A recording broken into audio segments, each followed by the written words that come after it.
Okay, hi, hello everyone. So first of all, thanks very much for Shanghai Cooperation Organization to actually host this event for this afternoon, and particularly the Secretary General himself. Actually, from my understanding, he also personally involved to put up this kind of event tonight, this afternoon. But also to Scholar, I really appreciate my appreciations to Scholar as an organization. I really have seen last week, your hard work by also organizing this event, and also to all the audience. So my topic today really, I know I only have half an hour, which normally my presentation is much longer than that. I will try to really cut it short and be very brief. My topic today really is trying to introduce to you about Alibaba Business School and Alibaba GT Network. Okay, so basically, how are you? I mean, I know most of you actually from this region, from Russia, from all these Shanghai Cooperation Organization countries. We do have a lot of partners in that region, in Uzbekistan, in Kazakhstan, in Russia, particularly in Russia. So how are you? How's the pandemic over there? I mean, previously, last month was quite serious, and I believe I think this is really something everyone feels, in the last 6 months, during this year about the pandemic. It's the worst of times. I mean, we're all having this kind of lockdown at home. We can't go to school, we can't go to universities. Probably a lot of people lost their job. People cannot really go to work. This is really a very bad time. But what I really want to say, probably people are still thinking lockdown is the very bad thing, but I think really there are more to come. Like we will have because of the pandemic, we're really going to have a lot of job losses. This is actually from the labor organization. Really, in April, they published that it's going to be something like 195 million job losses around the world after the pandemic. And also look at the tourists industry. We're talking about 20 to 30% of the declare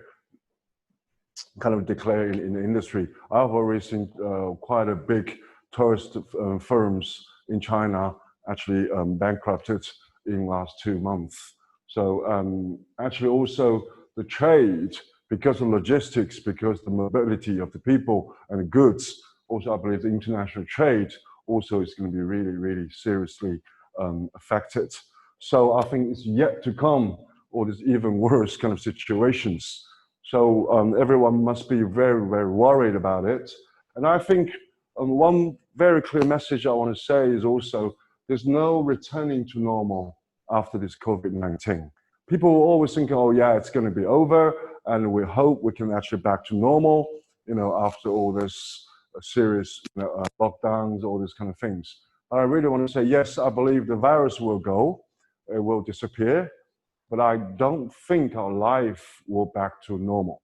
I don't really expect, because a lot of things we already have moved on, and we probably don't want to move back anymore. But one thing really is very important message. I think the change will be the new normal.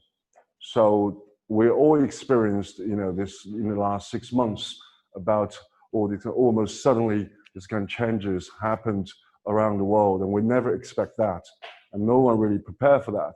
But I think coming forward, really, how do we, dealing with the changes and when the changes become the new normal, it's actually a very important thing for us to think about.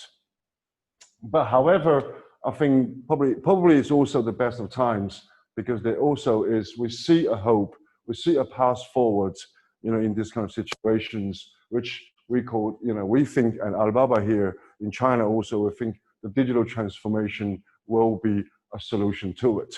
When we talk about digital transformation, probably 6 months ago, well, now I'm actually going around and promote digital economy in a lot of countries. When we talk to people about digital transformation, people never understand what we're talking about. It's too far away from us. People thinking we are okay. We don't want this kind of a digital solutions. We want to go online. people thinking actually they're not actually part of that. But now if I'm actually going around and talking to people, a lot of people start to thinking, okay, what is it? How is that really going to change our life? So this pandemic definitely accelerates the people's understanding, or I believe accelerates the transformation of the digital transformation. I think, but one thing I really want to emphasize here is actually, we call it paradigm shift. When in the past, people thinking digital transformation, digital economy is about probably online, online business and offline, they're just probably marketplaces we sell or buy things online. That's people's understanding of the digital economy. And they traditionally call it eCommerce. But I think out here, what we're trying to say about digital transformation is that we believe in the future, all industries, travel, catering, education, what I'm doing now, actually broadcasting to the people in Russia, in Uzbekistan, I mean, it's a typical example of the digital education. In education, in travel, in manufacturing also. We believe all the industries will be going through a digital transformation. So it's not just about online, offline. It's not just about e-commerce.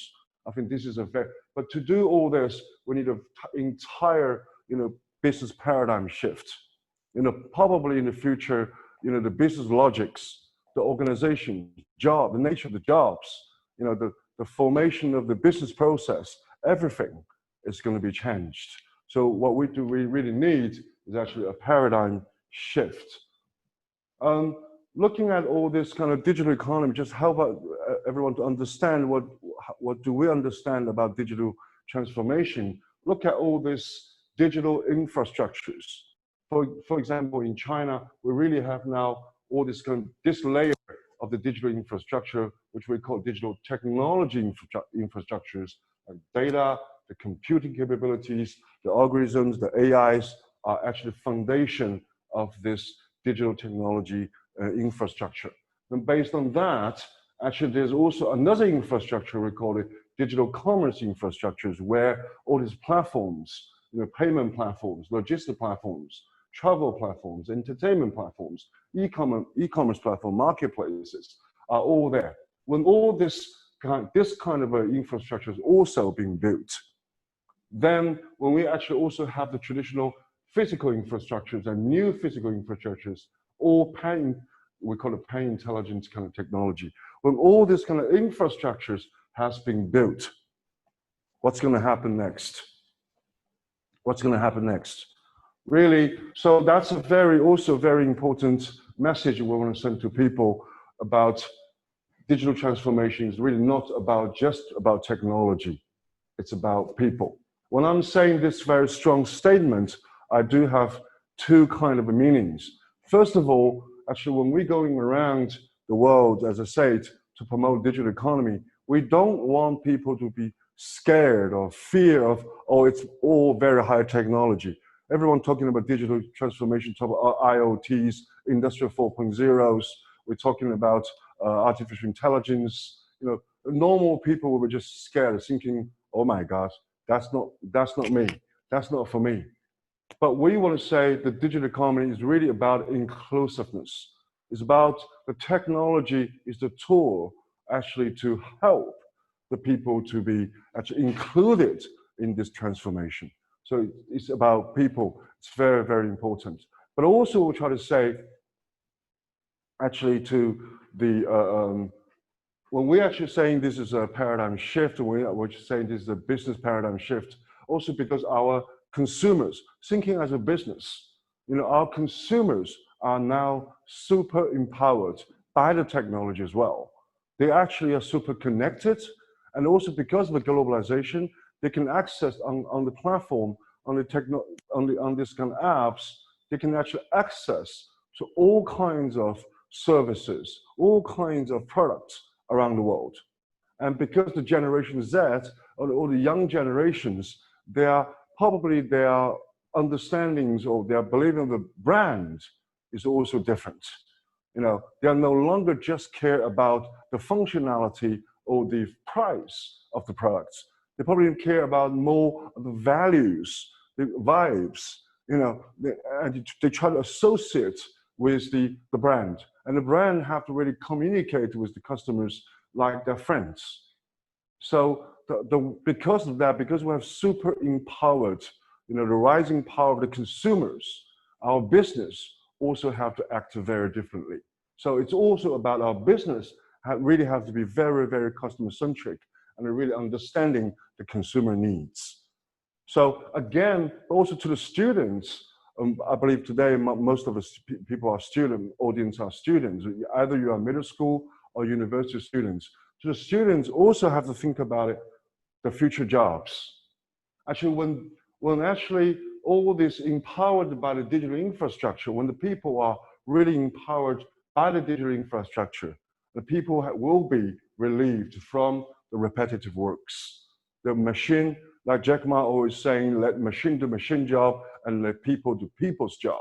So when the machine really can do a lot of repetitive works in the future, you know, what people is really going to do. So when you actually graduate, from a university, when you really go into a digital world, you know, look, be very careful. A lot of jobs, yes, it will be disappearing, and a lot of jobs will be replaced by the AI, by the robots, by the machine.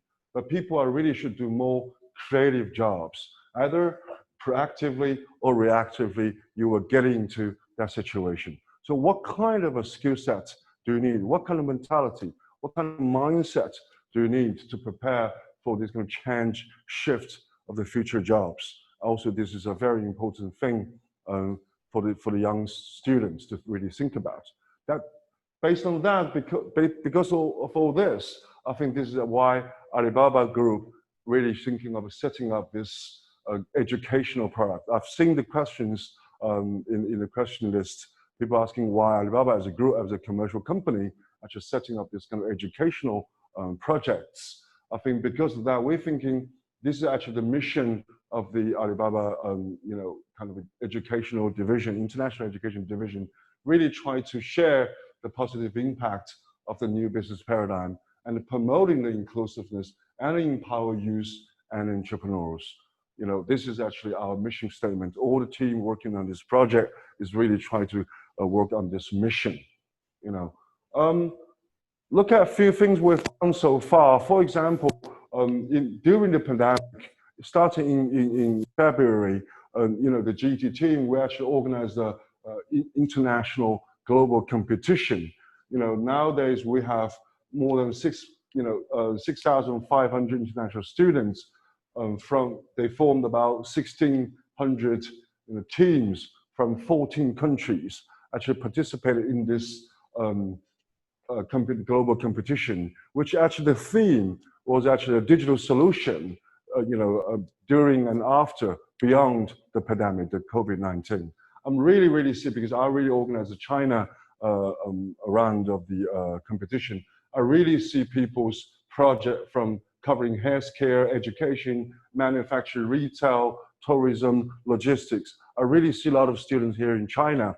They study, international students, they study in China, and they're really using digital solutions, try to go back home and change their country's situation in terms of the digital transformation. So that's really something we believe it's very meaningful for us to pass on, to share this kind of experiences to the global youth. Also, a few examples of our own student. These students actually are Italy students. She's from Italy.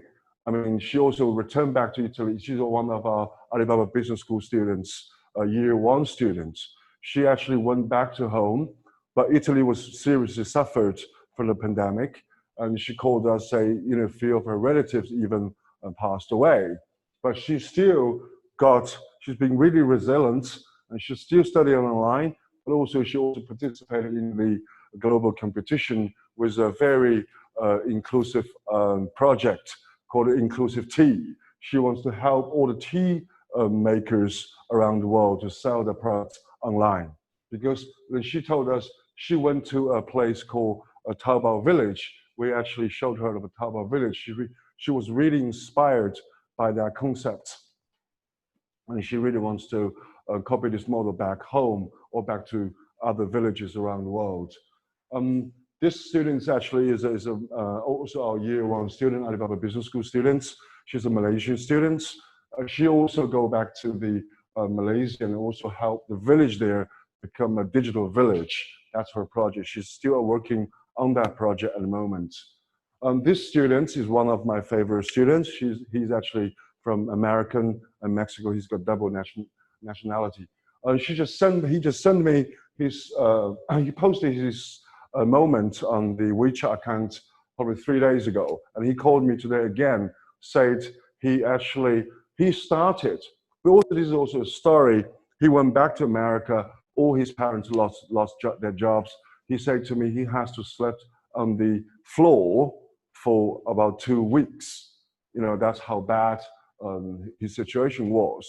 But a month or 2 months later, when he called me again, he writes to me again.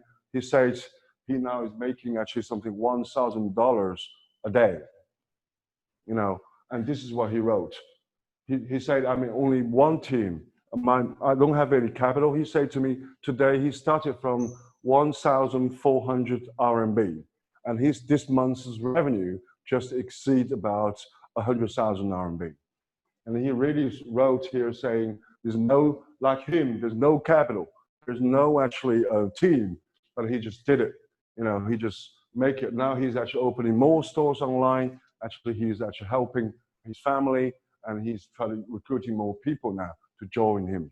It's a very inspiring story happened here, you know. And also this student from our last year students were from Russia. Now she's actually also very busy on her own business. She actually bought some cosmetics from China and sell back to Russia on Instagram. Yeah, so this is really, when Alibaba Group or Alibaba Business School try to say, okay, what kind of people we try to train, what kind of people we try to make. I also see from a question said, what do we mean by our digital talents? Yes, we at Alibaba Business School here, we're trying to train the talents for the new business talents for the digital economy era. So what do we mean by this digital talents? I think I've drawn a people here, and he's full of the words of his body. And this, I'm trying to go through one by one about what do we mean, what actually do we mean by a digital talent. First of all, I think it's really you have to, at Alibaba Business School here, one thing when we teach the students, we try to say this is not a normal, you sitting in a classroom kind of university. We really will push you out to the industry, push you up. We really apply kind of a project-based learning, and we really will ask you to step out of your comfort zone and really throw yourself into a real business world. And you no longer, once you get into Alibaba Business School or get into GT program, you are no longer a student. You've been pushed out as an entrepreneur, you know, no longer. This is actually a picture one of our Malaysian students sent us when we actually ask him to comment for his study in the Alibaba Business School. He sent me this picture saying, I just felt like I've been pushed into the ocean in the first day. So this is a very important message here from us. If you come actually study in the Alibaba Business School, you're no longer just as very nice, good students, just, you know, sitting in the classroom writing assignments and doing desktop researches. We'll actually push you out to actually do real business yourself. And this is where actually our achievement, really, this is a figure from year 2018. There's actually 22 companies registered by the Alibaba Business School students, and their revenue actually on year 2018 actually exceeded about $30 million, and their revenue about cross-border sales actually exceeded about $10 million, more than $10 million US dollars. Actually, and also 1/3 of the students actually are members of the startup funding teams. So this is a very entrepreneurial college of Alibaba Business School. Yeah, so this is actually, when we're saying, you know, the what kind of people we're trying to train here. First two things about, because this is a Chinese university, but also we believe language and culture also is very important. When you come to China to study, I believe language is actually the bridge for you actually really to understand the culture or even go further, the business culture. Without that, doing business with China, is quite impossible. So apart from that, I think the very important thing is about the mission-driven and the altruism is actually a very important mindset we're really trying to train our students. Because if you really understand Alibaba's history, Alibaba is very much so a mission-driven company. I mean, Alibaba's business grow from a very small B2B, Alibaba.com marketplace now to a digital economy. Such a big, their revenue GMVs just passed $1 trillion last year. So this is actually, but when the business of course changed and evolves to a very, very different business, but only one thing always remained the same. It's actually to make it easy to do business anywhere. It's about mission driven. So it's a very important class, actually, very important message we have to really, really pass on to students is about being mission driven. And also, I think also very importantly about altruism. I think Alibaba as a platform really think about benefiting others. It's really benefiting the other people. The altruism is very important. So this is a very old saying from China, we translated in English. It's about the best kind of goodness is like water, benefiting everything, but competing with nothing. So we try to enable others to do the business better. That's a very big important business philosophy. Also, very importantly, I think to understand Alibaba, we have courses like how do we understanding the digitalized organization and digital cultures. Because nowadays, the digital organizations like Alibaba is operating very differently apart from a traditional, company. And the cultures, look at this a very hierarchy kind of a traditional organizations. But if you look at Alibaba, we call very empowered frontline people. I mean, I can go on and on, but because of time limits today, but it's very important to understand here the digital organizations and digital cultures. I think this is also a very important program. And also, as I said, very importantly for us to study in digital economy or in the future do work or have your own startup in digital economy, inclusiveness and empowerment, which is very, very important. So we really show students about how a village can really be transformed by the digital economy, and also some SMEs really their life has really been changed by the digital economy. So inclusiveness is also a very important element of our program to teach, for us to teach. Yeah, so basically everyone comes to the Alibaba Business School. Actually, when we're actually starting our GT program in the Alibaba Business School, all the team, first thing they really have to do is set up their mission, their vision, about their in the future. So we actually look at all this very seriously about all the students' mission visions. Yeah, apart from this mission-driven and the altruism, then of course very important message is about the customer-centric. As I said early on, it's all about people because our customers are now constantly changing. Their behaviors, their values, everything just keep changing. How do we become really, really be really customer-centric? We really have programs like called C2B, from B2C to C2B, really is about customer-centric. Really, we have case studies, this kind of new, we call it D2C company. It's a very trendy new word starting in America, but now it really happening in China. It's about all these brands who are born on the internet. They really communicate with the customers on the internet, on the social media. There are now a lot of these kind of D2C brands now in China. It's become really a trend. I mean, for example, this Perfect Diary last year at the Double 11 Shopping Festival, the #1 sales revenue actually is not achieved by the big brands like L'Oreal or this Estée Lauder.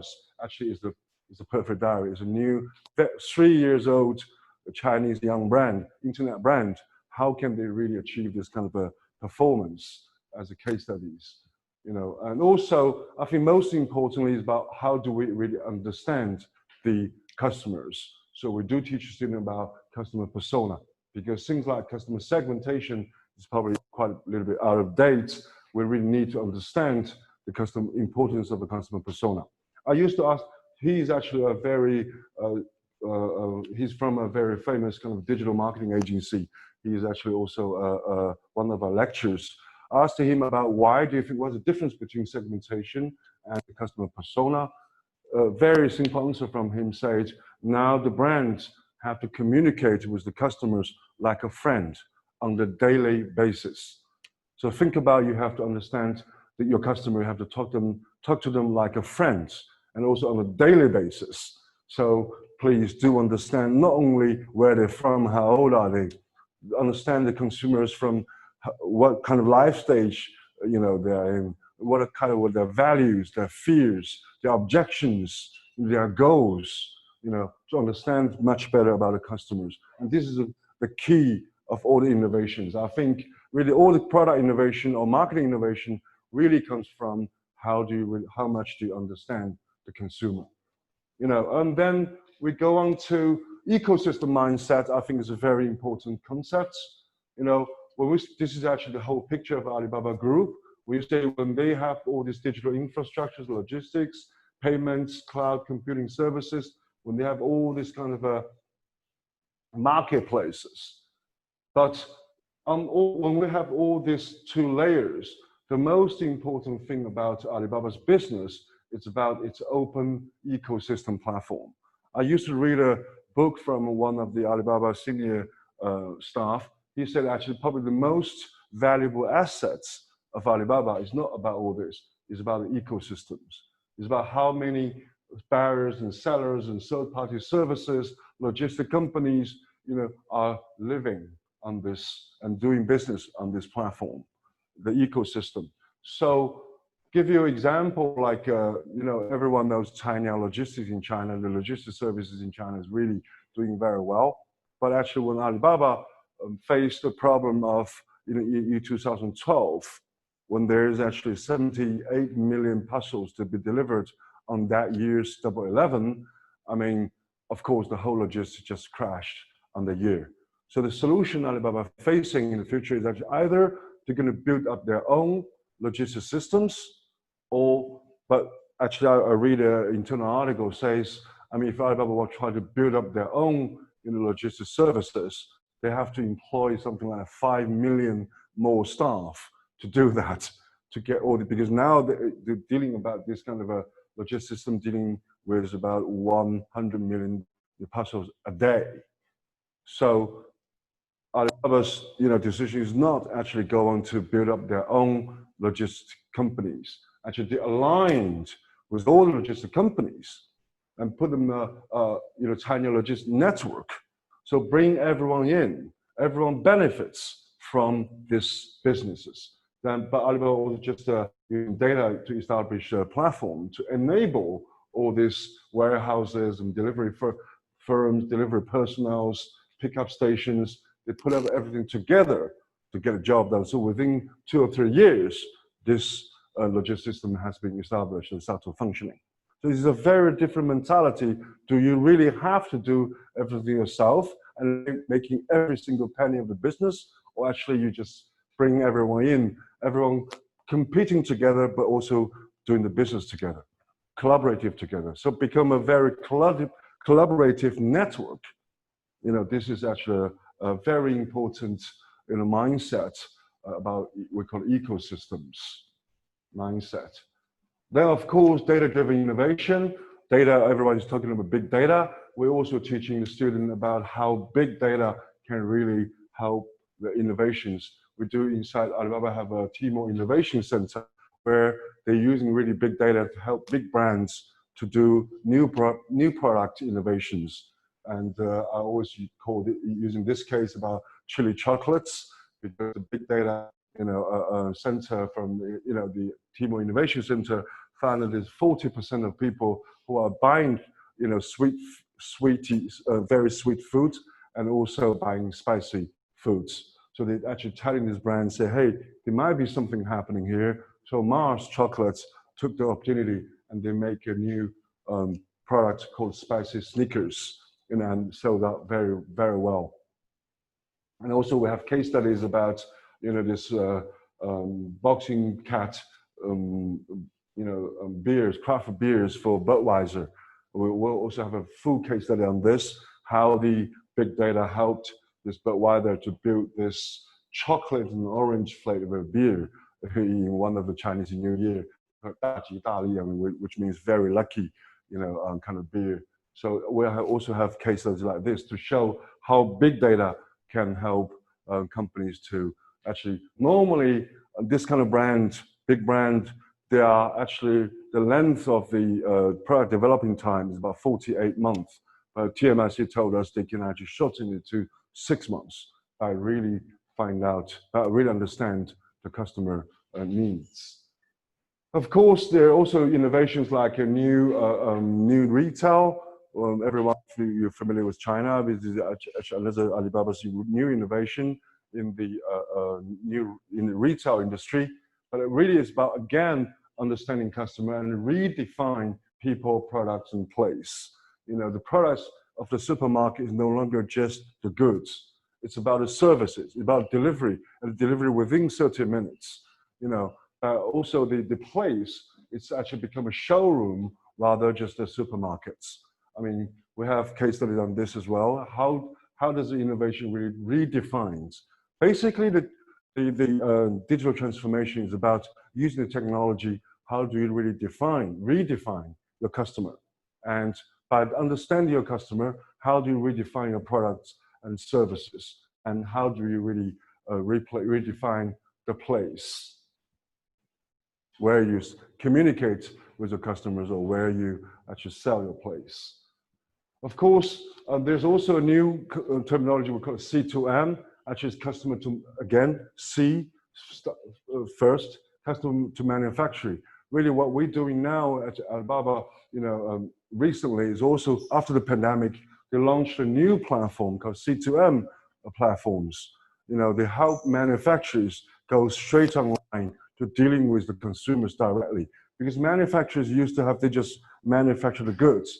And they really don't know who the customers are, But actually, we have this kind of a C2M factories by putting manufacturers directly in contacting with the consumers. And first of all, cutting off all this middleman, so the profitability goes up.